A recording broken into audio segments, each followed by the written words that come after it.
Hello, welcome back to Move 365. We're going to talk about how you get out of bed, how you turn over in bed. This is something we are all going to do, and you can either make it something of a conditioning exercise for your core and for your hips, or it can be a repetitive stress that irritates your back. Certainly I see lots of people who have already got back pain whose experience of turning in bed provokes their pain.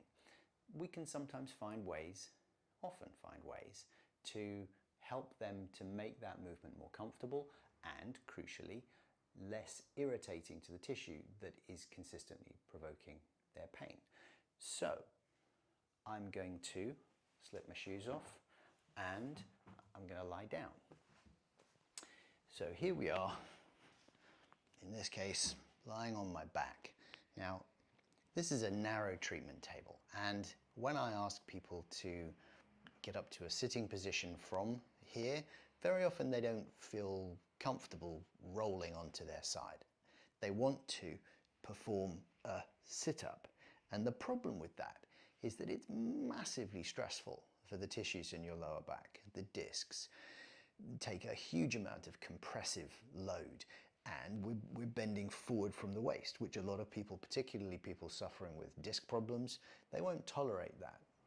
It hurts them. People with sacroiliac joint or other ligamentous problems in their lower back or pelvis also tend to struggle with that movement. And so the key thing is to be able to roll a little bit. And one can either roll from pushing off one hip to disengage the hips from the surface, because obviously there's friction here. I can't just slide sideways. I have to disengage, lift my hips a little bit in order to just edge round onto my side. And I want to get all the way round onto my side. Again, I find a lot of people, they get sort of 45 degrees around instead of a full 90.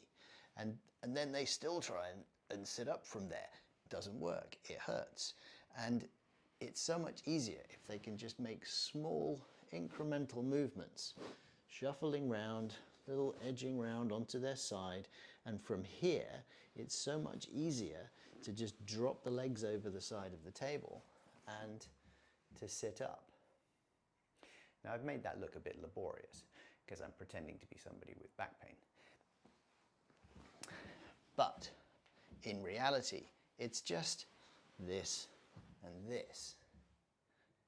I don't have back pain, so I can move in that range of movement pretty easily.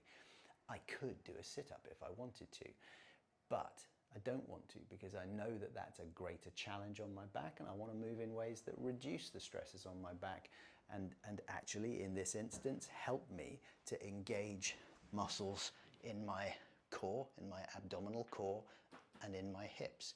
Just lifting my hips up like that, I'm using my glutes.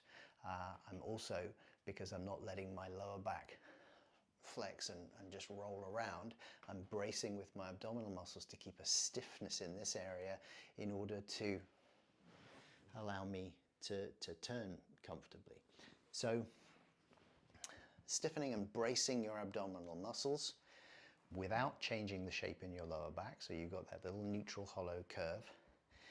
Disengage the hips and little turns around to your side, all the way around onto your side, where you can just sit up like so. Obviously, if you've got more room to roll,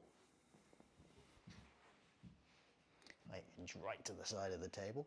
If I've got room to roll, then again, it's probably helpful just to have one leg down and the other one bent. You can just drive off that hip and roll yourself onto your side, and up you sit.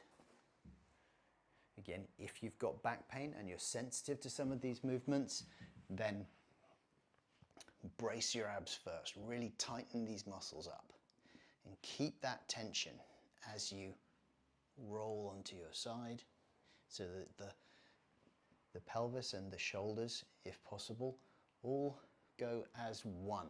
That you're not moving your hips first and then the shoulders, or the shoulders first and then the hips, but that you've locked it all together so you can just push around from this hip onto your side, and then up you go from there. Give it a try. Let me know what you think. Comment down below, like and subscribe to the channel, and remember, life is better when you're moving.